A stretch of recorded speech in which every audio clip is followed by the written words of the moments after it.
Systolic dysfunction.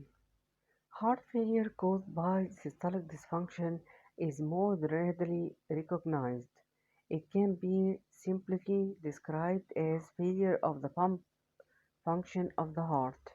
It's characterized by decreased ejection fraction less than 45%.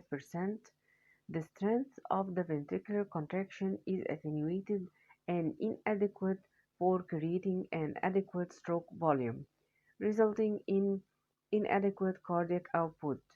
In general, this is caused by dysfunction or destruction of cardiac myocytes or their molecular components. In congenital disease such as Duchenne muscular dystrophy, the molecular structure of the individual myocytes is affected.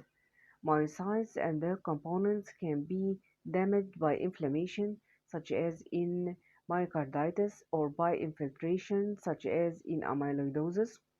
Toxins and pharmacological agents such as ethanol, cocaine, doxorubicin, and amphetamines cause intracellular damage and oxidative stress.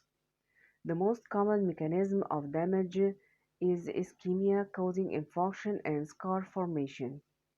After myocardial infarction, dead myocytes are replaced by scar tissue, deleteriously affecting the function of the myocardium. On echocardiogram, this is manifest by abnormal wall motion hypokinesia or absent wall motion akinesia. Because the ventricle is inadequately emptied, ventricular and diastolic pressure and volumes increase. This is transmitted to the atrium. On the left side of the heart, the increased pressure is transmitted to the pulmonary vasculature, and the resultant hydrostatic pressure favors extravasation of fluids into the lung parenchyma, causing pulmonary edema. On the right side of the heart, the increased pressure is transmitted to the systemic venous circulation and systemic capillary beds, favoring extravasation of fluids into the tissues of target organs and extremities, resulting in dependent peripheral edema. Diastolic dysfunction. Heart failure with the preserved ejection fraction. Heart failure caused by diastolic dysfunction is generally described as the backward failure of the ventricle to adequately relax and typically denotes a stiffer ventricular wall.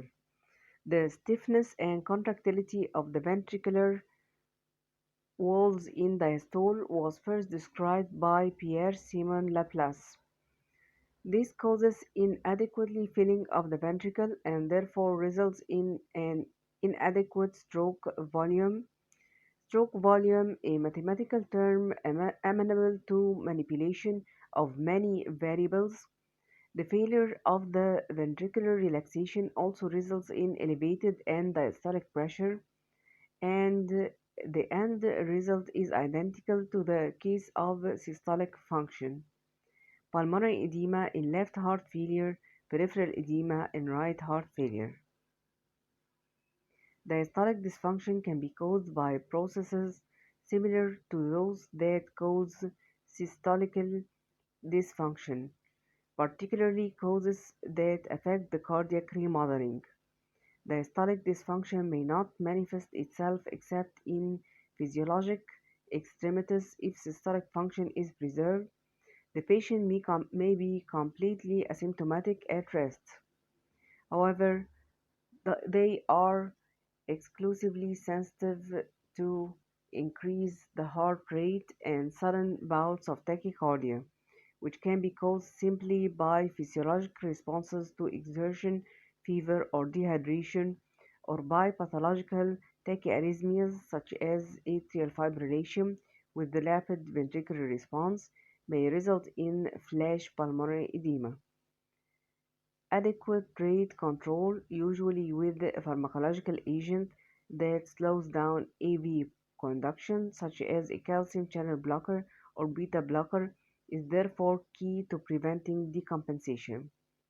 Left ventricular diastolic function can be determined through echocardiography by measurement of various parameters such as the E to A ratio, early, that's to say early to atrial left ventricular filling ratio, and the E, which is the early left ventricular filling deceleration time, and the isovolumic relaxation time.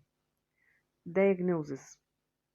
No system of diagnostic criteria has been agreed on as the gold standard of the heart failure.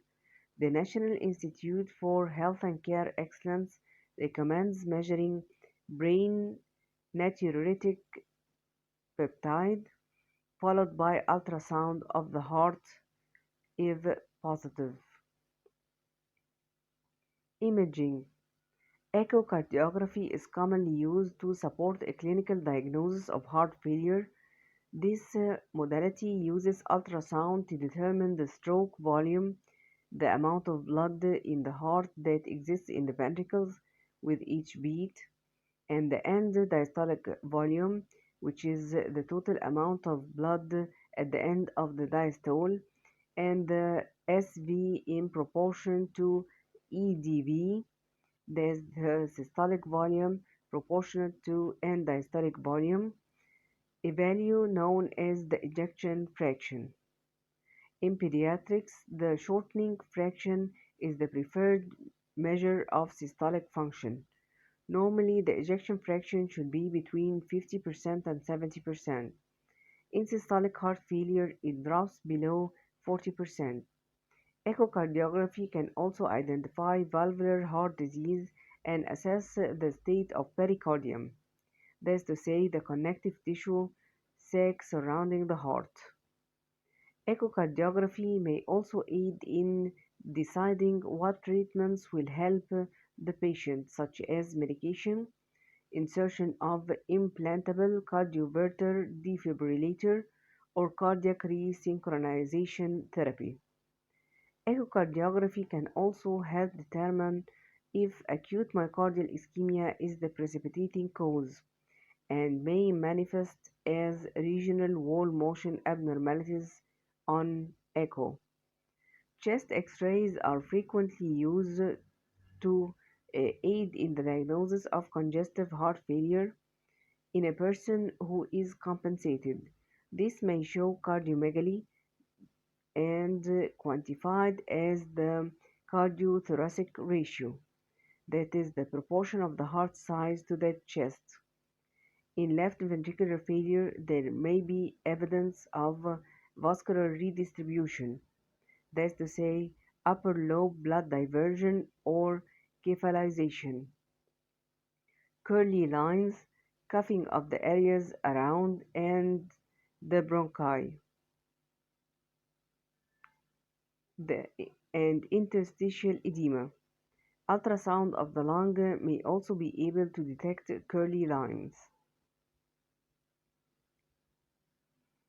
Other modalities of diagnosing are electrophysiology, blood tests, angiography, and monitoring.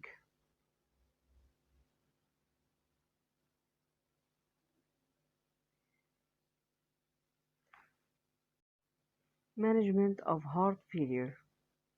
The management of acute decompensation. In acute decompensated heart failure, the immediate goal is to establish adequate perfusion and oxygen delivery to end organs. This entails ensuring that airway, breathing, and circulation are adequate. Immediate treatment usually involves some combination of vasodilators such as nitroglycerin, diuretics such as furosemide, and possibly non-invasive positive pressure ventilation (NIPPV). Chronic management. The goal of treatment for people with chronic heart failure are the prolongation of life, the prevention of acute decompensation, and the reduction of symptoms, allowing for greater activity. Heart failure can result from a variety of conditions. In considering therapeutic options, it's important to first exclude reversible causes, including thyroid disease, anemia, chronic tachycardia, alcohol abuse, hypertension, and dysfunction of one or more heart valves. Treatment of the underlying cause is usually the first approach in treating heart failure. However, in the majority of cases, either no primary cause is found or treatment of the primary cause does not restore normal heart function. In these cases, behavioral, medical, and device treatment strategies exist, which can provide significant improvement in outcomes, including the relief of symptoms, exercise tolerance, and a decrease in the likelihood of hospitalization or death. Medication. First-line therapy for people with heart failure due to reduced systolic function should include angiotensin-converting enzyme inhibitors or angiotensin receptor blockers. If the person develops a long-term cough as a side effect of ACE inhibitors, use of medicines from this class are associated with the improved survival and quality of life in people with heart failure.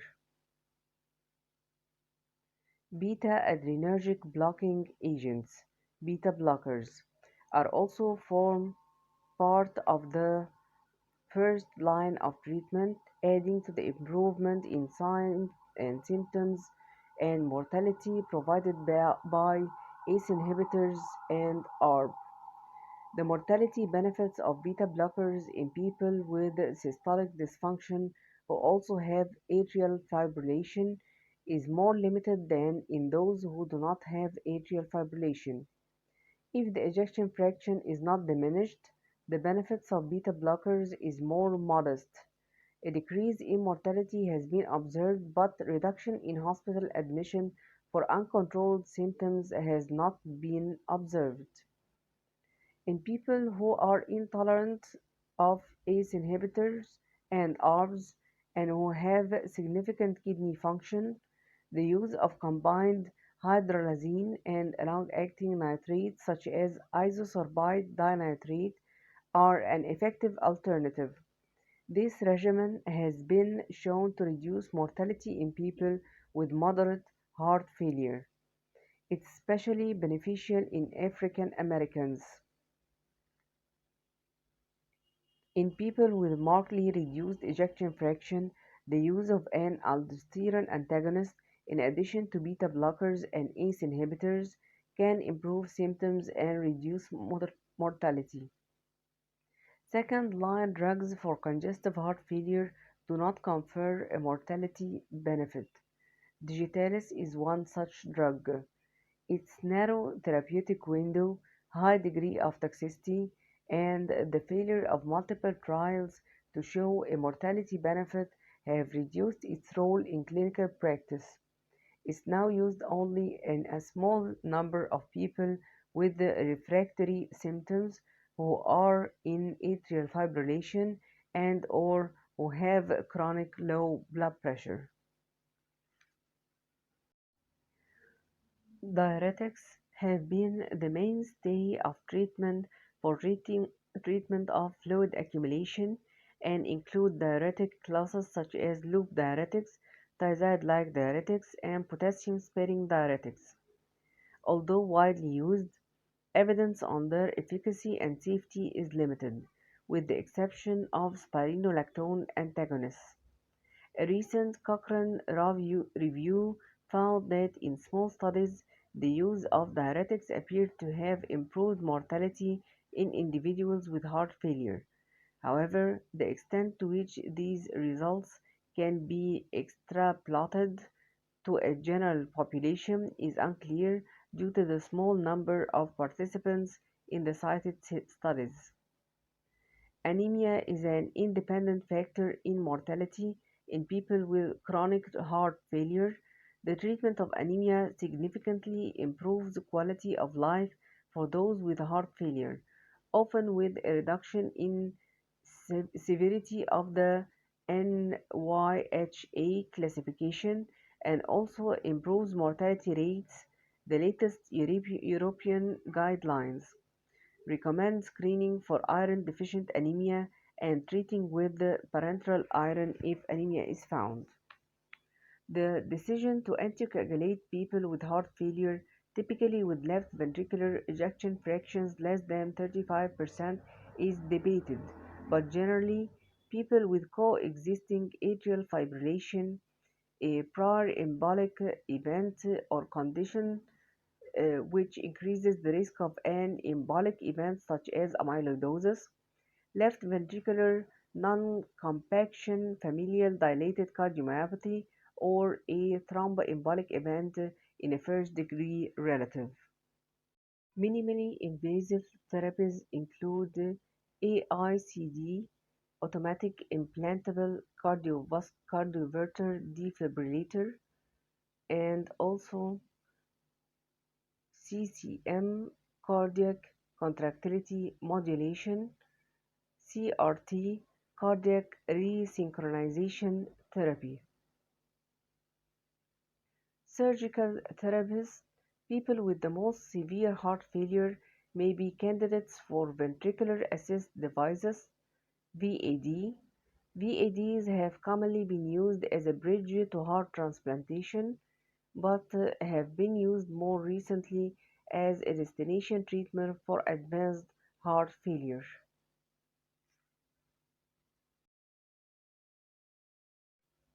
Thank you so much for watching.